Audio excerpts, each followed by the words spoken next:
Bincang Kopi. Dari kopi, jadi cerita. Dipersembahkan oleh Bilo Coffee.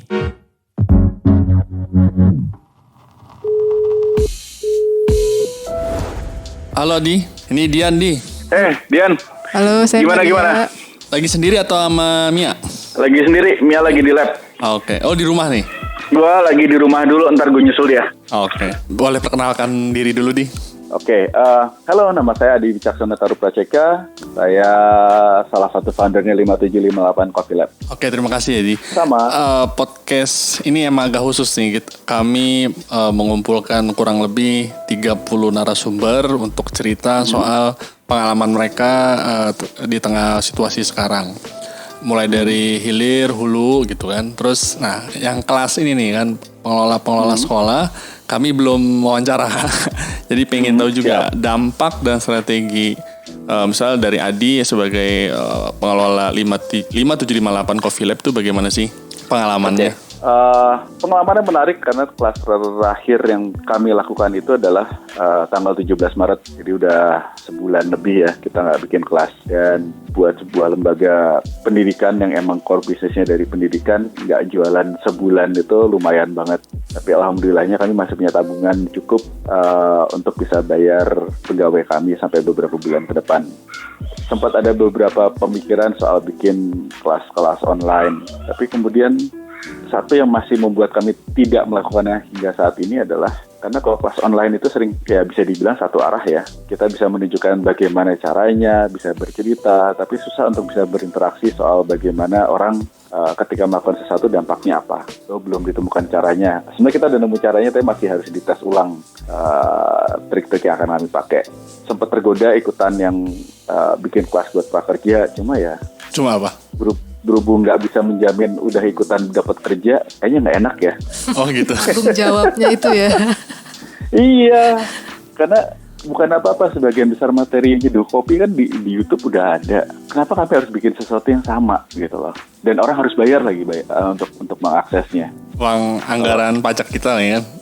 Anggaran pajak atau siapapun lah. Sebetulnya yang saya khawatirkan bukan soal duit negara. Yang saya khawatirkan itu adalah soal ekspektasi orang. Oh, ekspektasi. Orang sudah berpikir bahwa sudah mendapat pendidikan secara online, dapat sebuah selembar kertas atau sebuah sertifikat yang diharapkan bisa membuat dia diterima kerja. Terus kemudian yang maaf Pak, nggak ada nilainya gitu. Kesian banget kan pada gitu. Ini Di, terkait materi kan 5758, ini biar enak kali maju mapan kali ya ngomongnya ya. Boleh maju mapan. Maju mapan ini kan emang kampus SCA. Di yang sama juga ada materi non SCA gitu ya. Nah, kalau boleh tahu dari segi komposisi pendapatan itu lebih besar atau topangannya tuh di SCA-nya atau yang non SCA-nya? Well, honestly kami menjadi kampus SCA agar kami bisa mengajar kelas Q kok. Sesederhana itu. Dan kalau dilihat dari dari penghasilan kami sejauh ini, di tahun pertama pendapatan kami terbesar adalah dari kelas Q grader, yang emang salah satu syaratnya adalah harus dilakukan di kampus SCA. Tapi tahun kedua, tahun ketiga sampai kemarin justru kelas Q grader itu bisa dibilang disupport sama kelas-kelas kecil kami yang lain, kelas-kelas yang penuh dengan praktek. Jadi dari 3.000-an siswa, 3.000-4.000 siswa yang kami miliki sampai saat ini, ngikut kelas internasional paling 100-120. Jadi masih ada proporsi lebih banyak kelas-kelas lokal yang otomatis tentu lebih murah. Kelas lokal ya berarti ya yang jadi penopang sekarang ya. Betul. Kalau dari SCA sendiri sebagai badan yang ngeluarin lisensi, mereka ada strategi tuh. Ada. Kalau pandemik ini misalnya panjang gitu. Ada beberapa kelas yang sudah didesain ulang sehingga bisa dilakukan secara online. Seperti diantaranya adalah kelas Coffee Foundation, dasar kopi gitu. Itu bisa dilakukan secara online. Lalu sekarang untuk kelas-kelas seperti brewing atau apapun, ujian teorinya bisa diambil lebih dulu sebelum ujian praktek. Oh gitu. Kalau dulu harus ujian praktek dulu baru ujian teori, sekarang bisa dibalik. Bisa dibalik.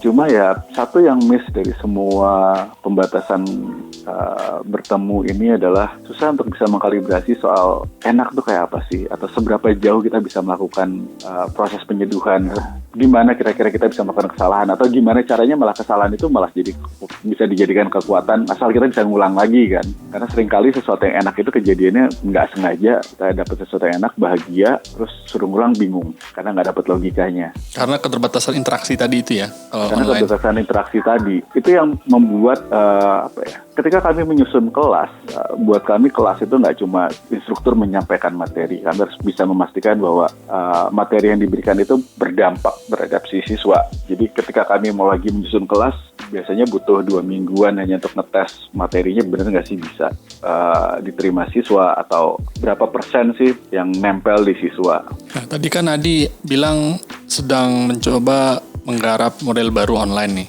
kelasnya. Terus sudah nemu tapi perlu diuji ulang. Itu kendalanya apa? Sampai harus diuji ulang. Bisa cerita Di?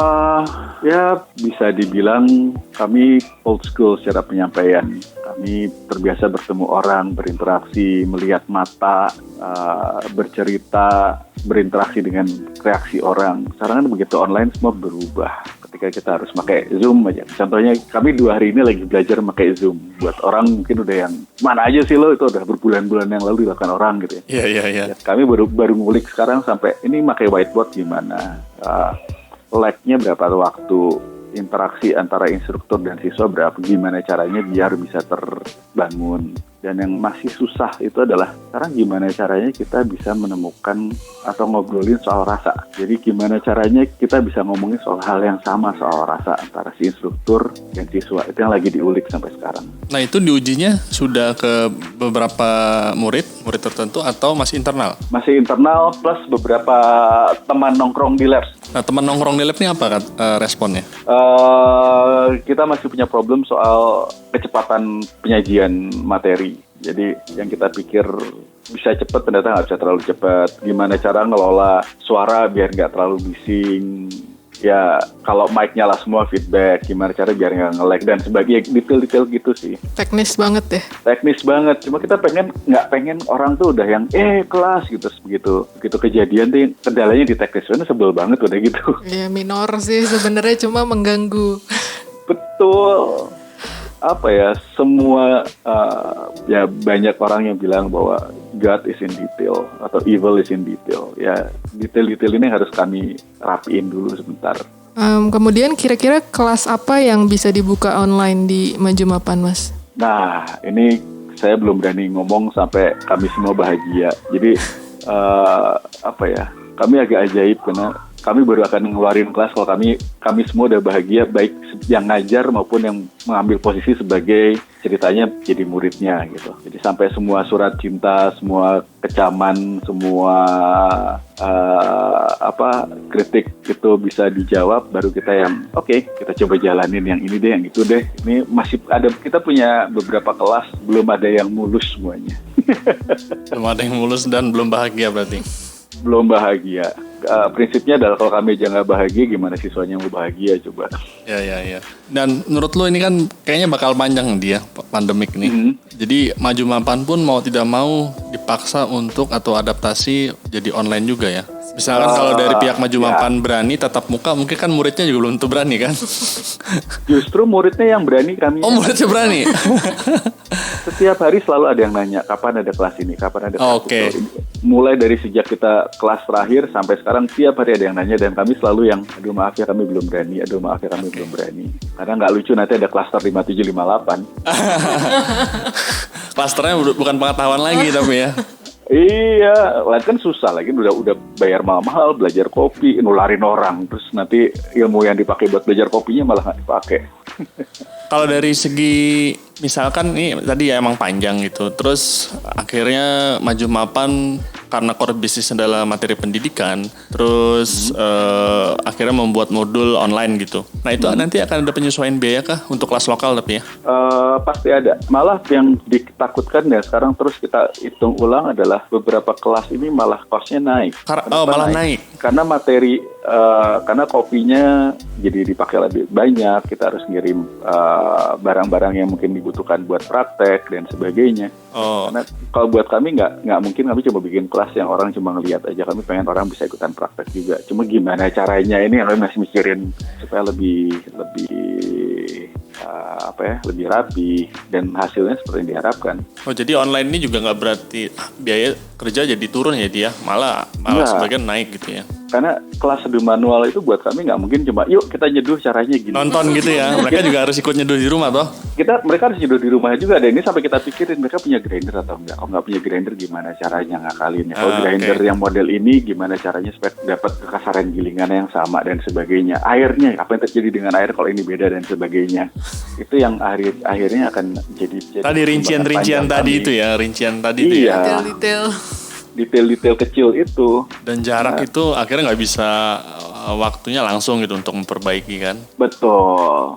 Terus kayak kalau di kelas seduh manual kami kan orang belajar nyeduh dengan 3 alat gitu. Sekarang kalau di rumah orang mau belajar nyeduh disuruh nyediain 3 alat, kayak mahalan beli alatnya dibanding kelasnya gitu. Oh, dari segi murid juga akhirnya biayanya pun banyak pengeluaran lagi ya, nambah gitu. Nah, betul. Itu yang sedang kita coba hindari gimana. Jadi biayanya akhirnya makin banyak nih, mulai dari kelas, ikut kursusnya, terus dari biaya dia juga agar bisa mengikuti dengan lebih baik gitu ya. Betul, belum biaya kirim, waktu kirim, benar. Detail. Belum nanti kalau nggak nangkep, nah itu gimana kan dia kalau kelas langsung kan dia bisa nanya gitu. Kalau ini kan kalau nggak nangkep gimana tuh? Masih nanti ada buntut lagi kan? Moderasinya. Nah itulah yang kita kemarin mentes tengah mati soal Zoom, soal berapa mudah kita menganalisis melihat reaksi orang, interaksi orang dan sebagainya. Nyoba pakai handphone, nyoba pakai ini, nyoba nyari kartu GSM yang nggak terlalu bagus sinyalnya, ya. Nyoba beberapa ide yang kata orang bikin video dulu, cuma saya pribadi nggak nyaman dengan ide video karena sebagus-bagusnya video itu kering ya, nggak ada soulnya ya, dan terasa kan itu diputar ulang lagi. Ini podcast juga berhenti nih kami itu, tatap muka juga. Iya, jadi susah ya. Semua susah kok. Nggak apa-apa, paling nggak ada video. Kemarin gue ngeliat di NHK TV show yang reguler aja pakai ini kok model kayak Zoom atau sebangsanya kok. Oh, jadi dia udah nggak pakai kamera profesional di studio lagi gitu ya? Nggak pakai kamera profesional, nggak tahu kamera profesional dikirim terus tinggal colok siapin koneksi via VPN dan lain-lain. Iya. Tapi kelihatan bahwa si narasumber udah di rumah masing-masing. Oh iya. Oke Di, kalau ada tambahan mungkin dari lu Di buat pendengar. Well, satu lagi sih sekarang yang lagi di push sama, bukan di push sih. Ya namanya kami punya 15 karyawan. Pendapatan mayoritas kami dari kelas dan sejauh ini kami belum punya pendapatan dari situ. Akhirnya kita nyoba mensubsidi dengan bermain-main dengan si cara ini, si kopi instan. Sebenarnya kopi instan cara ini bukan proyeknya 5758, ini proyek saya pribadi. Pribadi ya?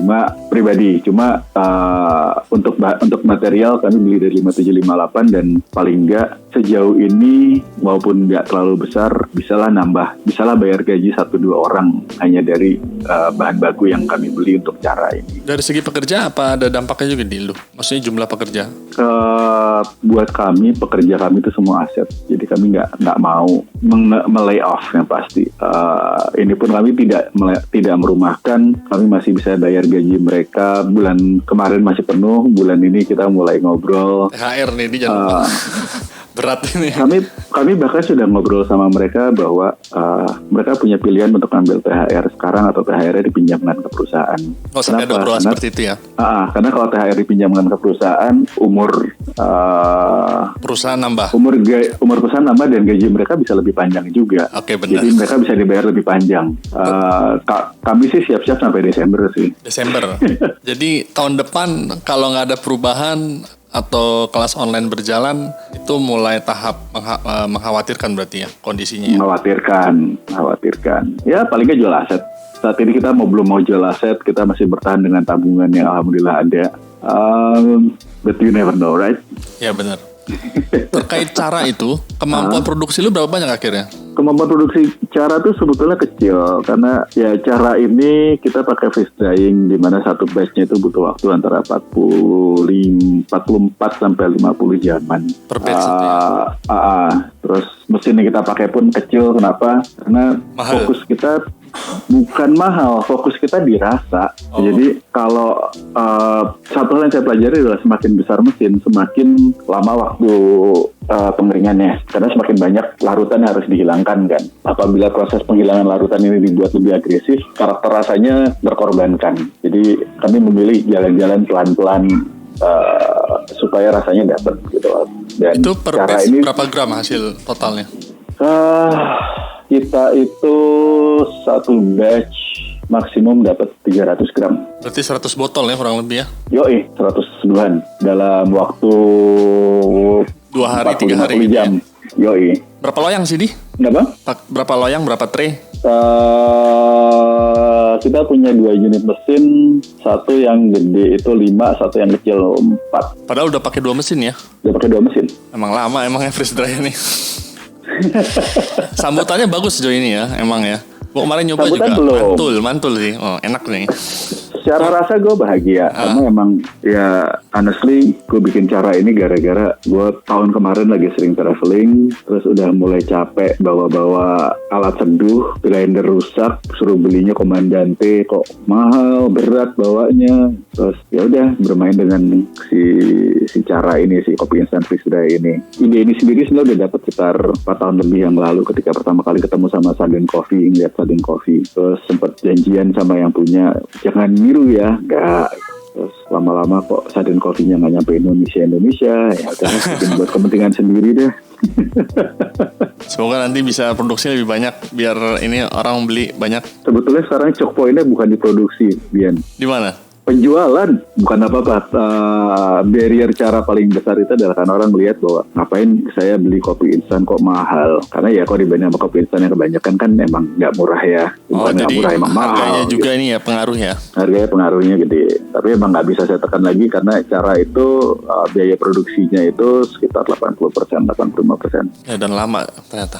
Betul. Ini kalau orang lihat perhitungan produksi biaya dan lain kelihatan kok ini mainan hobi kok, bukan pebisnis. Lu pakai freeze dryer lab gitu atau buat home gitu sih? Buat home. Oh, kayak model gitu ya?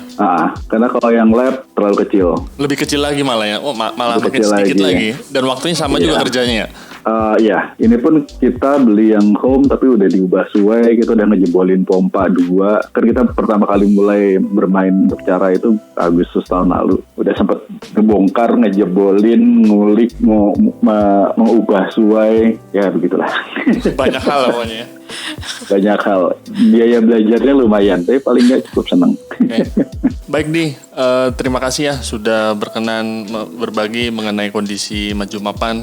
Sama-sama Nanti aja. bisa didengarkan di teman-teman juga cerita-cerita dari petani, dari koperasi, dari roaster, Roastery. coffee shop. Ya, terima kasih Mas Siap. Adi. Terima kasih Mas Adi. Sama-sama. Bye-bye. Kami berharap curahan hati ini dapat menebarkan solidaritas. Dan memantik nyala semangat bagi kita semua. Terima kasih telah mendengarkan Bincang Kopi. Sampai bertemu lagi di episode berikutnya.